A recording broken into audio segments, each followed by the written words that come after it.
Assalamualaikum warahmatullahi wabarakatuh.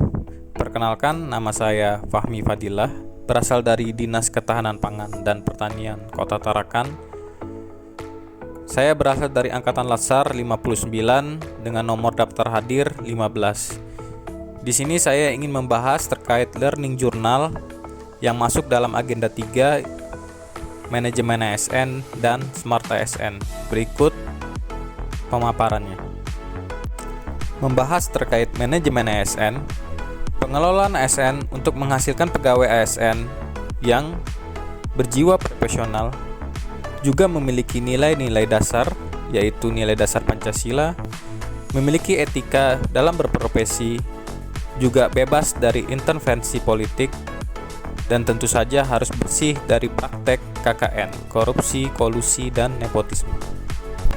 Kemudian saya akan membahas terkait kedudukan ASN. Menurut Undang-Undang Nomor 5 Tahun 2014, ASN terbagi menjadi dua, yaitu yang pertama adalah pegawai negeri sipil, di mana merupakan warga negara Indonesia yang memenuhi syarat tertentu, diangkat sebagai pegawai ASN secara tetap oleh pejabat pembina kepegawaian untuk menduduki jabatan pemerintahan dan memiliki nomor induk pegawai secara nasional.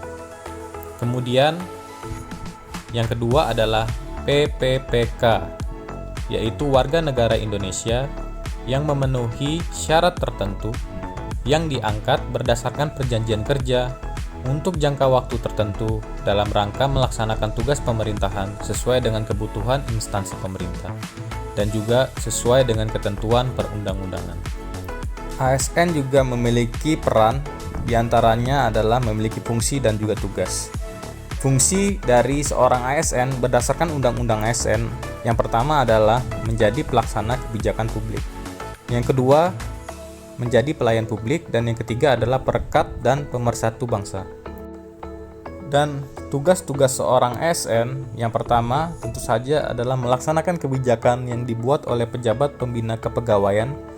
Yang kedua adalah memberikan pelayanan publik yang profesional dan juga berkualitas. Dan yang ketiga adalah mempererat persatuan dan kesatuan negara kesatuan Republik Indonesia. Kewajiban ASN adalah sebagai berikut, di mana seorang ASN wajib untuk setia dan taat kepada Pancasila, Undang-Undang Dasar 1945, NKRI, dan juga pemerintah.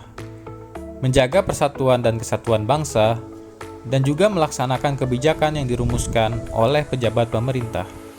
Kemudian, ASN diwajibkan untuk menaati ketentuan peraturan perundang-undangan, melaksanakan tugas kedinasan, dan menunjukkan bahwa memiliki sifat integritas dan keteladanan sikap, perilaku, dan tindakan, dan juga harus bersedia ditempatkan di seluruh wilayah NKRI.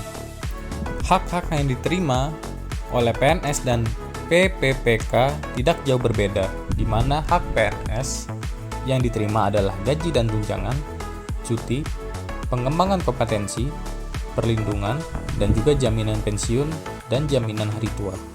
Serta hak PPPK yaitu adalah gaji dan tunjangan, cuti, pengembangan kompetensi, dan juga perlindungan. Kode etik dan kode perilaku ASN. Seorang ASN harus melaksanakan tugasnya dengan jujur, bertanggung jawab, dan berintegritas tinggi. Melaksanakan tugasnya dengan cermat dan disiplin, melayani dengan sikap hormat, sopan, dan tanpa tekanan, melaksanakan tugas sesuai dengan perintah atasan atau sejauh tidak bertentangan dengan ketentuan peraturan perundang-undangan dan etika pemerintah. Berikutnya yaitu sistem merit. Sistem merit merupakan kebijakan dan manajemen ASN berdasarkan pada kualifikasi, kompetensi, dan kinerja secara adil dan wajar, dengan tanpa membedakan latar belakang, politik, ras, warna kulit, agama, asal-usul, jenis kelamin, status pernikahan, umur, atau kondisi kecacatan. Selanjutnya kita akan membahas tentang jaminan sistem merit dalam monitoring penilaian dan pengembangan. Yaitu yang pertama, yang akan menjadi jaminan dalam sistem merit adalah pangkat dan kinerja, kemudian pengembangan karir seorang ASN, mutasi pegawai, dan yang terakhir adalah penilaian kerja. Oke, selanjutnya kita akan masuk ke dalam learning journal terkait Smart ASN. Berikut penjelasannya.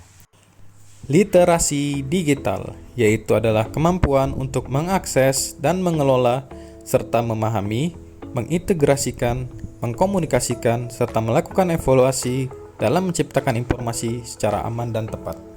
Selanjutnya adalah kerangka kurikulum literasi digital.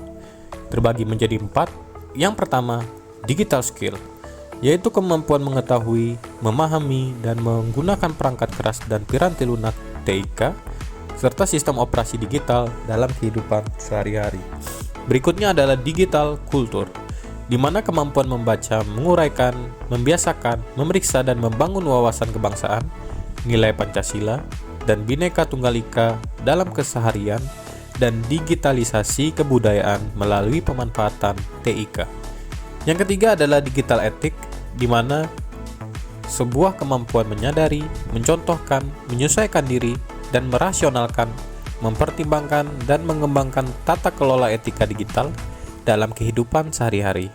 Yang terakhir adalah digital safety, di mana adalah kemampuan mengenali, mempolakan, menerapkan, menganalisis, menimbang, dan meningkatkan kesadaran perlindungan data pribadi dan keamanan digital dalam kehidupan sehari-hari.